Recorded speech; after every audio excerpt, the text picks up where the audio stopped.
Tengok ni guys, Honda Malaysia ada 3 promosi dijalankan secara serentak untuk semua model hybrid dia.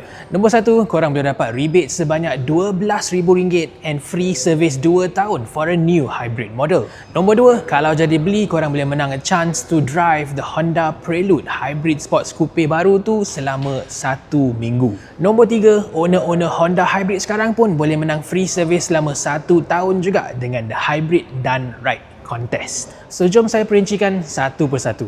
Bulan April ni Honda Malaysia akan bagi extra rebates for all hybrid models. Macam CR-V ni yang baru saja diperbaharui boleh dapat reward sampai RM9,000. For the HR-V, EHEV ada reward sampai RM11,000 and Civic pula sampai RM12,000. Selain tu, City Sedan pun dapat RM12,000 juga dan City Hatchback RM10,000.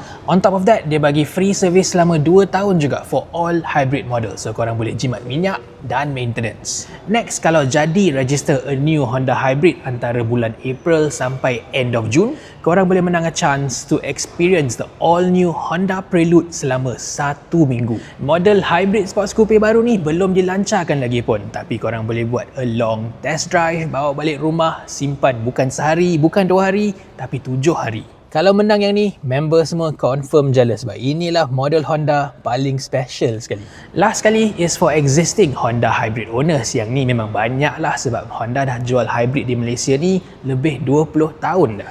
Nama kontes ni Hybrid Done Right and all you have to do is show off your lowest fuel consumption figure over a full tank of fuel. Nak join, senang je. Isi minyak penuh, reset trip meter, lepas tu ambil gambar. And then drive macam biasa, try to get the lowest fuel consumption as you can sampailah the please refill petrol icon dah keluar. At the end, ambil gambar results of your trip computer lagi sekali, lepas tu post on your social media dengan hashtag Hybrid Done Right Contest. There is also a Google form yang korang kena isi, tapi senang je lah. The point of this contest is to showcase berapa senangnya owner Honda Hybrid macam ni untuk dapat fuel consumption figure yang sangat-sangat rendah. Dan ingat ya, dia fokus kepada fuel consumption dan bukannya the total driving range. Yang ni jauh lebih relevant to drivers lah sebab a lower fuel consumption directly translates to cost minyak yang lebih rendah.